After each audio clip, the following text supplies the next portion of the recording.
നമസ്കാരം.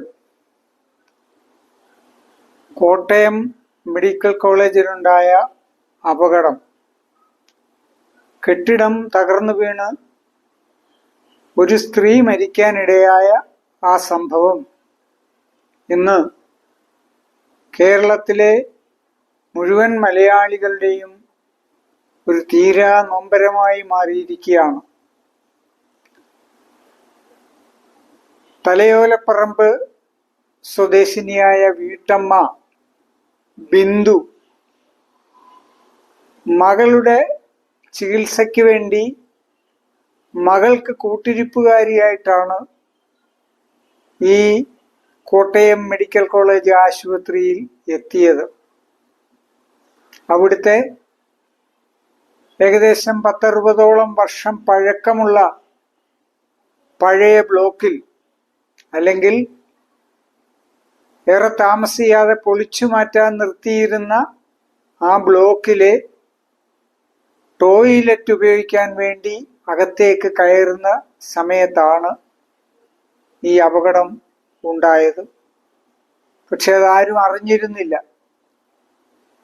അങ്ങനെ ഒരാൾ അകത്തേക്ക് പോയെന്നോ അതിലകപ്പെട്ടെന്നോ പെട്ടെന്നാരും അറിഞ്ഞില്ല.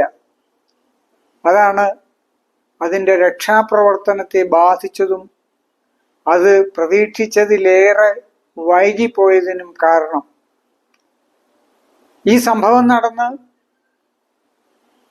അല്പസമയത്തിനകം തന്നെ ബഹുമാനപ്പെട്ട മന്ത്രിമാരായ വാസവനും അതുപോലെ തന്നെ ആരോഗ്യ വകുപ്പ് മന്ത്രി ശ്രീമതി വീണ ജോർജുമൊക്കെ അവിടെ എത്തിയിരുന്നു. പക്ഷേ രക്ഷാപ്രവർത്തകരും ഫയർഫോഴ്സും ഒക്കെ വന്നെങ്കിൽ തന്നെയും അവിടെ യാതൊരു തരത്തിലുള്ള രക്ഷാപ്രവർത്തനങ്ങളും ആരംഭിക്കാൻ കഴിഞ്ഞിരുന്നില്ല. അതിന് കാരണമായി പറയുന്നത് ബഹുമാനപ്പെട്ട മന്ത്രിമാർ, പ്രത്യേകിച്ചും മന്ത്രി വീണ ജോർജ്, ഇവിടെ ആളുകൾക്കൊന്നും അപകടം സംഭവിച്ചിട്ടില്ലെന്നും അവിടേക്ക് ആരും കടന്നു വരുന്ന ഭാഗമല്ല ഈ തകർന്നു വീണതെന്നും പറഞ്ഞതുകൊണ്ടാണ് ഈ രക്ഷാപ്രവർത്തനം നിശ്ചലമായി അവിടെ നിൽക്കേണ്ട ഒരു സാഹചര്യം ഉണ്ടായത്. ഈ മന്ത്രി വാസവനും പറയുന്നുണ്ട്, ഇതൊരു ഒഴിഞ്ഞുകിടക്കുന്ന ഭാഗമാണ്, ഇവിടെയൊന്നും ആൾക്കാരില്ല, ഇവിടെ ഈ കച്ചട സാധനങ്ങളൊക്കെ കൊണ്ടുവന്ന് ഡംപ് ചെയ്യുന്ന ഒരു ഏരിയ ആണെന്ന് അദ്ദേഹവും പറയുന്നുണ്ട്. അപ്പൊ ഇതൊക്കെ കൊണ്ടുണ്ടായ ഒരു കൺഫ്യൂഷനിലാണ് രക്ഷാപ്രവർത്തനം വൈകാൻ കാരണമെന്ന് നമുക്ക് കാണാൻ കഴിയും. എന്നാൽ വൈകിയെങ്കിലും ബുൾഡോസറും JCBയും ഒക്കെ വന്ന് രക്ഷാപ്രവർത്തനത്തിൽ ഏർപ്പെടുകയും അങ്ങനെ ഈ ബിന്ദു എന്ന വീട്ടമ്മയുടെ മൃതദേഹം അതിനകത്തു നിന്ന് കണ്ടെത്തുകയും ചെയ്തു. ഏറെ ദുഃഖകരമായ, ഏറെ വേദനാജനകമായ ഒരു സംഭവമാണത്. സത്യത്തിൽ മനഃപൂർവ്വം ആരും അങ്ങനെ പറയാറില്ല, രക്ഷാപ്രവർത്തനം വൈകിക്കോട്ടെ, ഇതിനകത്ത് ആരും അകപ്പെട്ടിട്ടില്ല എന്നൊന്നും ആരും അങ്ങനെ പറയാറില്ല. അപ്പോൾ അങ്ങനെ ഈ മന്ത്രി പറയാൻ കാരണം ഹോസ്പിറ്റൽ സൂപ്രണ്ട് പറഞ്ഞതനുസരിച്ചിട്ടാണ് എന്നാണ് പിന്നീട് കേൾക്കുന്നത്. ഹോസ്പിറ്റൽ സൂപ്രണ്ട് അദ്ദേഹം അത് മാധ്യമങ്ങളുടെ മുമ്പിൽ സമ്മതിക്കുന്നുണ്ട്. മന്ത്രി അങ്ങനെ പറഞ്ഞതിന് ഉത്തരവാദി ഞാനാണ് അവരോട് പറഞ്ഞതെന്ന്. അതിൻ്റെ നിജസ്ഥിതിയോ അന്തർധാരയോ ഒന്നും നമുക്കറിയില്ല. സത്യമായിരിക്കാം, അല്ലെങ്കിൽ അതിനകത്ത് അന്തർധാരയുണ്ടായിരിക്കാം. നമുക്കതേക്കുറിച്ച് പ്രവചിക്കാനൊന്നും കാരണമൊന്നുമില്ല. പക്ഷേ കുറെ കൂടി ജാഗരൂകമായ ഒരു ശ്രദ്ധ അതിൽ ഉണ്ടാകേണ്ടിയിരുന്നു. ഈ തരത്തിൽ ഒരു പഴയ കെട്ടിടം ഇടിഞ്ഞ് താഴേക്ക് വീഴുമ്പോൾ ആ കെട്ടിടത്തിനകത്തേക്കോ ആ കെട്ടിടത്തിന്റെ പരിസരത്തേക്കോ ആരും കടക്കാത്ത വിധത്തിൽ അവിടെ നേരത്തെ ബന്ധവസ് ഒന്നും തന്നെ ഉണ്ടായിരുന്നില്ല. അപ്പോൾ ആളുകൾ കടക്കാനോ കടക്കാതിരിക്കാനോ സാധ്യതയുള്ള സ്ഥിതിക്ക് അത് പൊളിഞ്ഞു വീണപ്പോൾ തന്നെ ഒക്കാവുന്ന വിധത്തിലുള്ള ഒരു പരിശോധന അവിടെ നടത്തേണ്ടിയിരുന്നു. അതാണ് ഏകദേശം 2 മണിക്കൂറിലേറെ വൈകാനിട വന്നത്. എന്നാൽ ഇതിനിടയിൽ ഒരു കാഴ്ച കാണാൻ കഴിഞ്ഞു. അവിടെ ഓടിയെത്തിയ ചാണ്ടി ഉമ്മൻ MLA, അദ്ദേഹം അതിനിടയിലൂടെയൊക്കെ ഓടി നടന്ന് ഇവിടെ എന്തുകൊണ്ട് രക്ഷാപ്രവർത്തനങ്ങൾ നടക്കുന്നില്ല, എന്തുകൊണ്ട് നിങ്ങൾ പോയി പരിശോധിക്കുന്നില്ല എന്ന് ഫയർഫോഴ്സ് ഉദ്യോഗസ്ഥന്മാരോടും മറ്റു രക്ഷാപ്രവർത്തകരോടുമൊക്കെ അദ്ദേഹം നടന്ന് ചോദിക്കുന്നത് കാണുന്നുണ്ട്. അതുപോലെ തന്നെ അമ്മയെ കാണാനില്ല, ഈ ബിന്ദുവിനെ കാണാനില്ല എന്ന് ആദ്യം പറഞ്ഞത് ബിന്ദുവിന്റെ അവിടെ അഡ്മിറ്റ് ചെയ്തിരിക്കുന്ന മകളാണ്. അമ്മയെ കാണുന്നില്ല. അപ്പോൾ ഈ ചാണ്ടി ഉമ്മൻ അവരുടെ അടുത്തേക്ക് പോവുകയും ഈ പെൺകുട്ടിയോടും അവളുടെ അച്ഛനോടും അതുപോലെ തന്നെ തൊട്ടടുത്ത ബെഡിലുണ്ടായിരുന്ന രോഗികളോടൊക്കെ ഇതിനെക്കുറിച്ച് വളരെ ശുഷ്കാന്തിയോടുകൂടി അന്വേഷിക്കുന്നുണ്ട്. ഇപ്പൊ അമ്മയെ കാണാനില്ല എന്ന് പറയുന്ന ആ പെൺകുട്ടിയോടും അവരുടെ ബിന്ദുവിന്റെ ഭർത്താവിനോടും തന്നെ ചോദിക്കുന്നുണ്ട്, നിങ്ങൾ ഫോൺ ചെയ്തു നോക്കിയോ എന്ന്. അപ്പൊ അദ്ദേഹം പറയുന്നുണ്ട്, ഞങ്ങൾ ഫോൺ ചെയ്തു, പക്ഷെ ഫോൺ എടുക്കുന്നില്ല. ചാണ്ടി ഉമ്മൻ ആ പെൺകുട്ടിയോട് ചോദിക്കുന്നു, അമ്മയുടെ സാരിയുടെ നിറം എന്തായിരുന്നു, അമ്മ ഏത് നിറത്തിലുള്ള സാരി ഉടുത്തിട്ടാണ് പോയത് എന്നൊക്കെ ചോദിക്കുന്നുണ്ട്. അപ്പൊ വളരെ ശുഷ്കാന്തിയോടുകൂടിയുള്ള ഒരു അന്വേഷണമാണ് ചാണ്ടി ഉമ്മന്റെ ഭാഗത്തു നിന്ന് അവിടെ ഉണ്ടായത്. ആ യുവത്വത്തിന്റെ പ്രസരിപ്പ് അദ്ദേഹം നല്ല രീതിയിൽ തന്നെ അവിടെ പ്രകടിപ്പിച്ചു. അത് വളരെ ശ്ലാഘനീയമായ രീതിയിൽ പ്രകടിപ്പിച്ചു. അതിൻ്റെ ഒരു രംഗം, ഒരു വീഡിയോ കാണാൻ എനിക്കിടയായി. അത് ഞാൻ നിങ്ങളെ ഒന്ന് കാണിക്കുകയാണ്.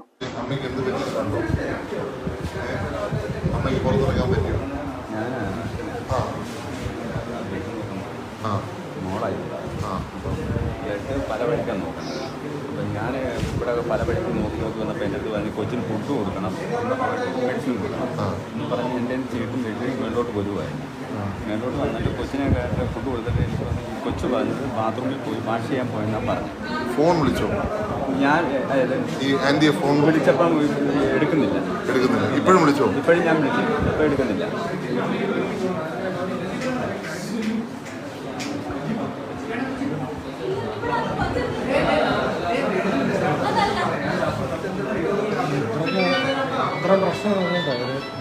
ഇത്രയും പ്രശ്നം നടന്നിട്ട് അവര് ഒന്നും ഇല്ലെന്ന് പറഞ്ഞ രീതിയിൽ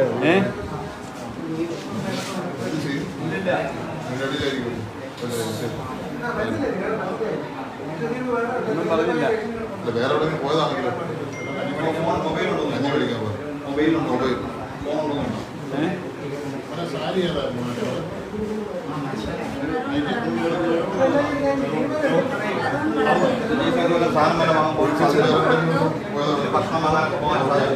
ഭക്ഷണം മേടിക്കാൻ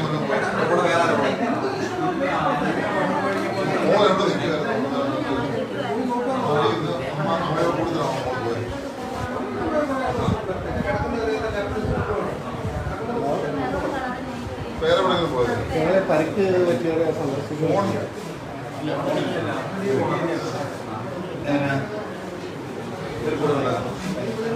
ആരും കയറ്റി വിടത്തില്ല, ആരും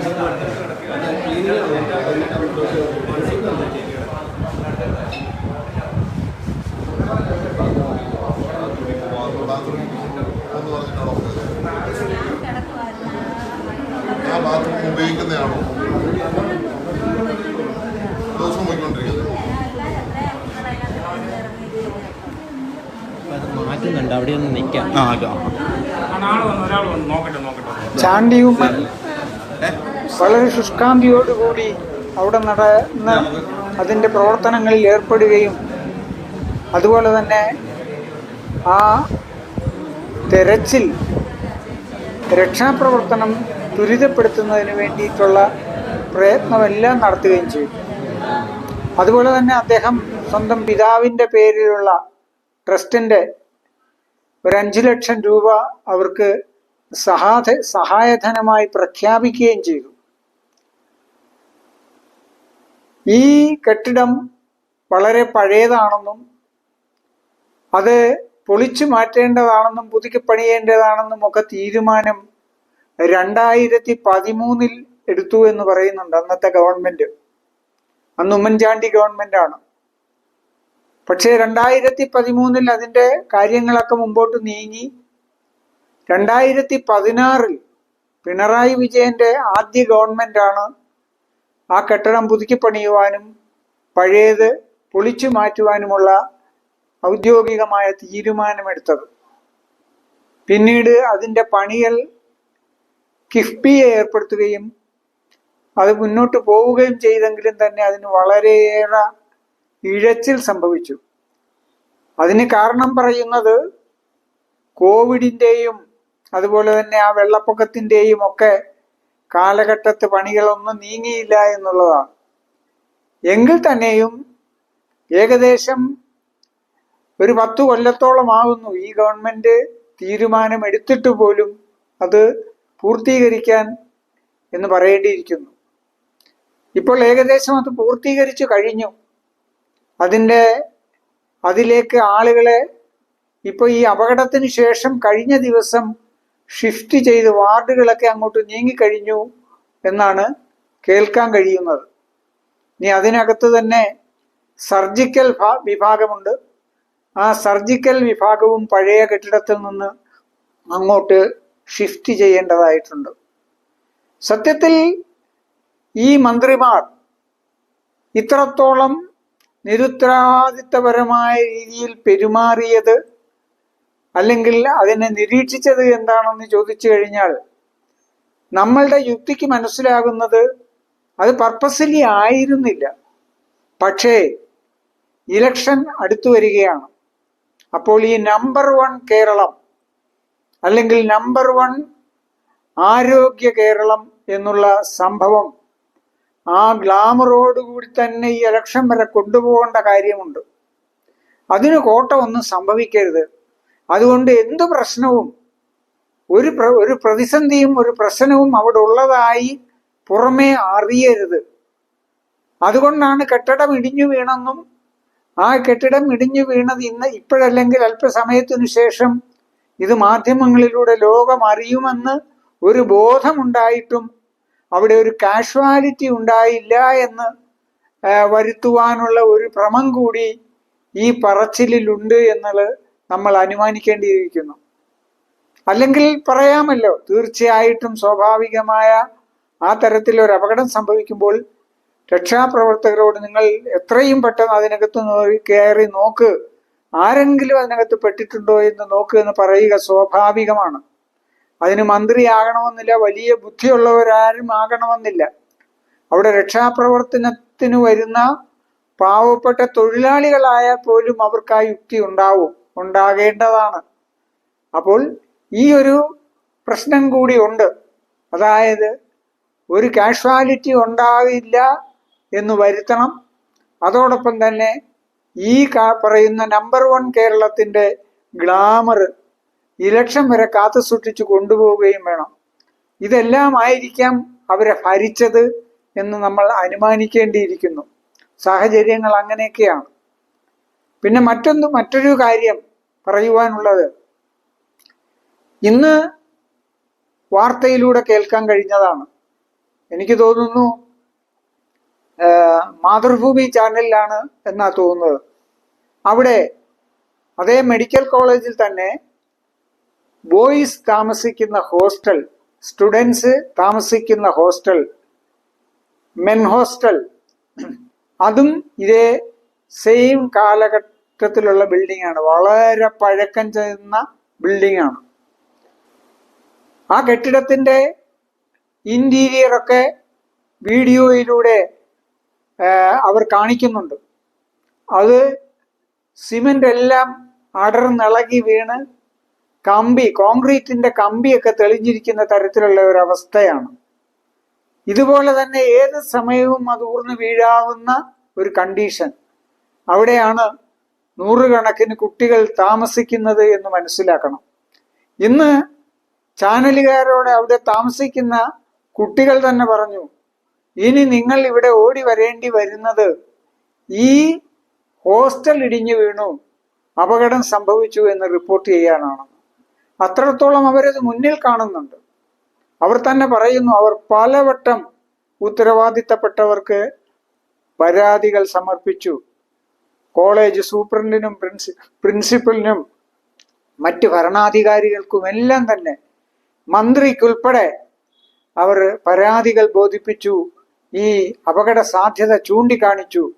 പക്ഷെ അവിടെയെല്ലാം നമുക്ക് എന്തെങ്കിലും ചെയ്യാം, പരിഗണിക്കാമെന്ന് പറയുകയോ അല്ലെങ്കിൽ താൽക്കാലികമായി എന്തെങ്കിലും ഒരു ചെറിയ എമൗണ്ട് അനുവദിച്ച് അത് പെയിന്റ് ചെയ്തൊന്ന് അടയ്ക്കുകയോ ഒക്കെ ചെയ്യുന്ന ഒരു തരത്തിലുള്ള പ്രവർത്തനമാണ് അവിടെ നടക്കുന്നത്.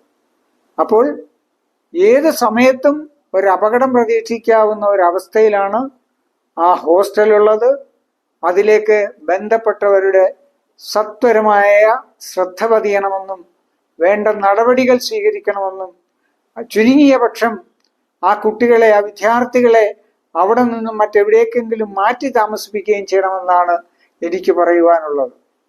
ഈ ബിന്ദുവിന് സംഭവിച്ചതുപോലെ ഇനിയൊരു ആപത്ത് അവിടെ ഉണ്ടാകാത്ത തരത്തിലുള്ള ഒരു മുൻകരുതൽ എടുക്കാൻ ഇപ്പോഴുണ്ടായ ഈ സംഭവം നിങ്ങൾക്ക് പാഠമാകണം എന്ന് മാത്രം അഭ്യർത്ഥിച്ചുകൊണ്ട് ഞാൻ ഈ വീഡിയോ ഇവിടെ അവസാനിപ്പിക്കുന്നു.